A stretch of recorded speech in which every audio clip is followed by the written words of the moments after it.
Réalisé dans la rubrique Maurienne Mag, cette semaine, Maurienne Rétro vous propose de retourner au fort du Télégraphe, qui surplombe la vallée mauriennaise. Située au-dessus de Valloire, cette fortification permettait à l'époque de protéger les Alpes d'éventuelles attaques. Allez, retour en arrière avec ce fort datant des années 1890.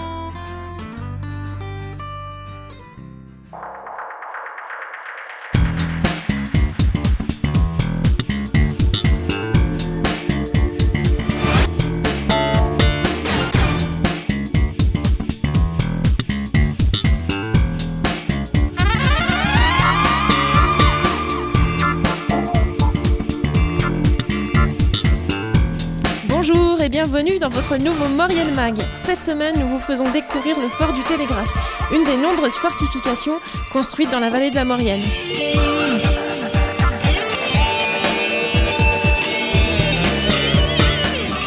Bonjour Laurent Demouzon.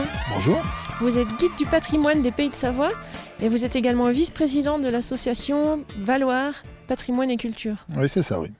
Alors aujourd'hui, nous sommes au fort du Télégraphe avec vous. Est-ce que vous pouvez nous expliquer où on se trouve exactement ? Alors on se retrouve dans ce fort qui est perché à 1500 mètres d'altitude sur un éperon venteux comme on le voit parfois. Et de ce point, on domine toute la vallée de la Maurienne, de la moyenne Maurienne, de Saint-Michel. On aperçoit un peu Modane et limite Saint-Julien, Saint-Jean. On est juste en dessous de Valloire. On est à côté de Valloire. On domine un peu, on est un peu plus haut que Valloire. D'accord. Et pourquoi ça s'appelle le fort du Télégraphe ? Alors, ça s'appelle le fort du Télégraphe parce qu'on est à l'emplacement d'un ancien télégraphe Chappe, système de télécommunication optique créé sous l'Empire qui traversait la Maurienne. Et donc ce fort-là, dans lequel on se trouve maintenant, il a été construit après le télégraphe. Pourquoi on l'a construit et quand ? Alors, on l'a construit entre 1885 et 1890 dans le système serré de rivière de défense des Alpes, c'est le nom qu'on donne. Et c'est un fort d'arrêt, c'est-à-dire que c'est un fort qui est isolé, qui peut tirer sur la Tarentaise, sur Modane, sur le fond de la Veille de Valmeinier, où passait la frontière à l'époque, sur Valloire si les Italiens arrivent par Briançon. Et ça complète la défense de Modane, qui est en plus en amont. Parce qu'à l'époque, on était français et qu'on voulait se défendre par rapport à l'Italie. Voilà, qui venait d'adhérer à la Triplice, allié avec l'Autriche et l'Allemagne, et donc c'est un ennemi potentiel. D'accord. Et donc, est-ce que ce fort, il a servi ? Et pourquoi et quand ? Alors, il a d'abord servi parce qu'il n'a pas servi. C'est de la dissuasion, c'est comme la bombe atomique. Et puis, il a véritablement servi dans des combats en juin 40, quand les Italiens nous ont attaqués. Alors, avant tout le 22 juin 40, mais le 23, le 24 aussi. Ok. Et est-ce qu'il est encore à l'armée ? Non, c'est Valloire qui l'a racheté il y a une quinzaine d'années. Donc, l'armée a encore les baraquements au col. Nous, on a le fort. Et on l'entretient petit à petit. Et Valloire a fait des travaux considérables sur tout le pourtour. Et puis l'intérieur, mais c'est nous qui gérons ça. Donc ça veut dire que l'armée s'en est encore servie jusqu'à il y a 20 ans. Alors il y a une vingtaine d'années, l'armée venait là. Pendant les manœuvres, on pouvait coucher dedans. Et puis, pour être franc, il y a 3 ans, ils sont revenus coucher dedans pour des manœuvres pour l'Afghanistan. Ils ont demandé l'autorisation à Valloire et on avait une centaine de soldats dans le fort. Alors vous dites qu'aujourd'hui c'est votre association qui s'en occupe. Qu'est-ce que vous en faites concrètement de ce bâtiment ? Alors on l'a rééquipé. Oui. On fait visiter le fort tous les mercredis de l'été, en tenue d'époque, visite historique et humoristique. Faut rigoler, mais on apprend l'histoire aussi. Et puis dedans, conférences, salles d'exposition et puis petites surprises de temps en temps. Donc vous animez la vie du fort ? On essaie de recréer la vie du fort de l'époque, en 40.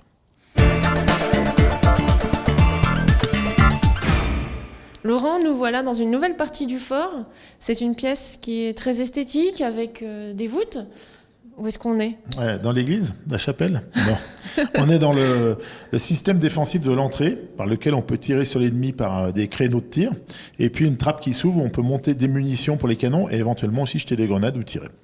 Alors, l'entrée, qui y avait droit ? Qui venait ici ? Alors, l'armée, évidemment. Les troupes qui étaient soit à Modane, soit à Chambéry, c'est de l'infanterie, c'est pas des chasseurs alpins. Ils viennent défendre le fort ou l'occuper, mais qu'en cas de tension ou en cas de manœuvre, sinon, il n'y a pas de garnison. Il n'y a pas de militaires dedans, c'est des civils qui le tiennent.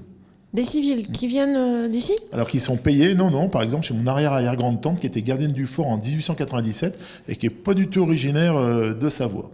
Est-ce qu'il y avait des liens avec l'extérieur, les gens de Valloire, de Saint-Michel, de Valmeinier ? Alors non, sauf pour la livraison de farine ou de denrées alimentaires, qu'on pouvait acheter localement, ou alors c'est plutôt les militaires qui allaient voir les bars de Saint-Michel, de Valloire ou du Télégraphe. Et ce fort, est-ce qu'il pouvait vivre en autarcie pendant un certain temps? Alors, il est prévu de tenir 3 mois en autarcie. Il y a les citernes d'eau nécessaires, les réserves à vivre où on peut tenir. Mais il y a aussi un sentier qui descend sur Saint-Michel par derrière où on peut l'alimenter si l'ennemi arrive par Valloires ou Valménier. Donc tout était prévu au cas où. Tout était prévu au cas où. Nous voilà encore dans un lieu différent. Je vois qu'il y a un lit à l'arrière. À quoi ça servait ici avant? C'est une chambrée pour 38 hommes. Il y en a 4 comme ça dans le fort. 38 hommes dans une chambre comme ça? Ouais, lit superposé. Normalement, lit superposé double. 2 en haut, 2 en bas.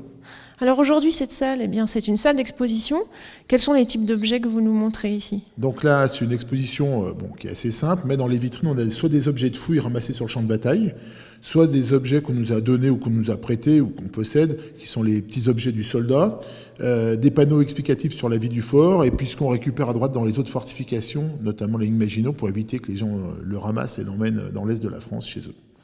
Et il y a aussi d'autres types d'objets qui sont relatifs à l'histoire du secteur. Parce qu'on ne parle pas que de militaires, on parle de toute la vie locale, et la vie locale, c'est le ski. Et on a récupéré donc des bennes du télébène de Valloires de la CETA, tu es dedans, d'un œuf de Valloires, un télésiège, une place. Et donc le but, c'est de parler aussi des remontées mécaniques, qui est partie aussi de notre patrimoine.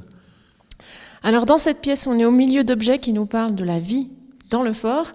Et en fait, ce qu'on aimerait bien savoir maintenant, c'est comment fonctionnait cette vie, comment c'était organisé, les pièces, les différents services. Alors, il y avait des tours de garde, des tours de corvée et des tours de repos. On tournait, c'est un peu un tiers, un tiers, un tiers. Donc, il y a ceux qui étaient le boulanger, qui travaillait à la boulangerie, les cuisiniers et ainsi de suite. Les magasiniers pour tout ce qui était poudre, ça, c'était le génie qui s'en occupait. Et puis, la troupe, soit elle faisait des manœuvres, de l'entretien, ou alors elle se reposait dans la chambrée. Donc ça, c'est un peu le fonctionnement théorique, puisqu'on a vu que ça n'a pas beaucoup servi. Donc, qu'est-ce qu'il y a comme pièces exactement? Il y en a combien? Ça représente quel volume en C'est gros? un très petit fort. Donc, il y a 4 grandes chambrées comme ceci.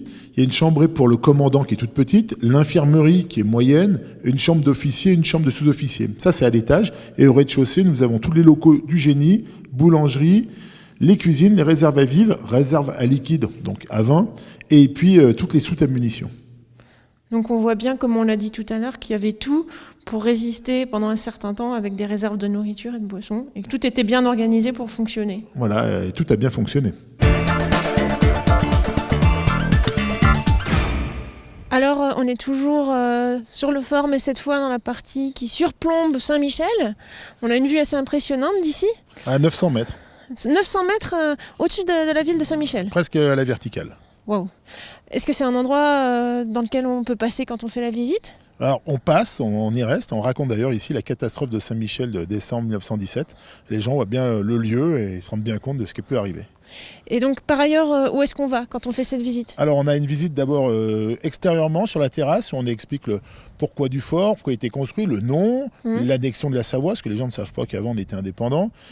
Après on rentre à l'intérieur, donc là c'est tous les locaux techniques, la cuisine, le four à pain, et puis on monte à l'étage pour voir les chambrées. On a une salle d'exposition avec du matériel, et puis on a une salle de conférence où je fais une conférence de 20 minutes.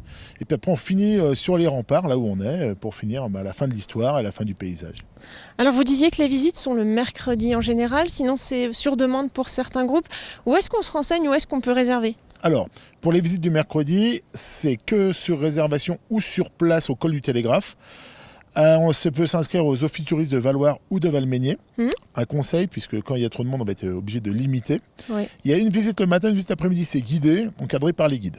Et puis, pour les groupes, faut se renseigner auprès de l'Office du tourisme de Valloires ou alors auprès des GPPS, du guide du patrimoine des Pays de Savoie. Voilà, merci. Et donc, c'est de juin à septembre. Fin juin à tout début septembre. Et vous demandez un tout petit peu d'argent, on fait payer dans 6 €, ça dure 2h30.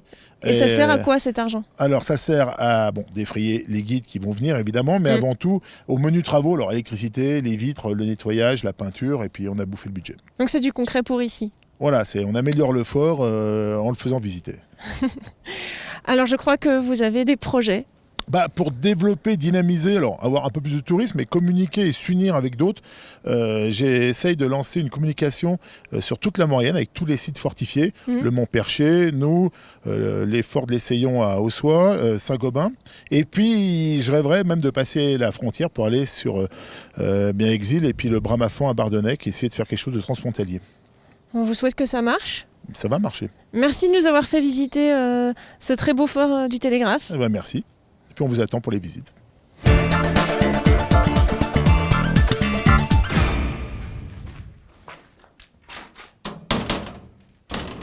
Votre Maurienne Mag est terminée. Merci de votre fidélité. À bientôt.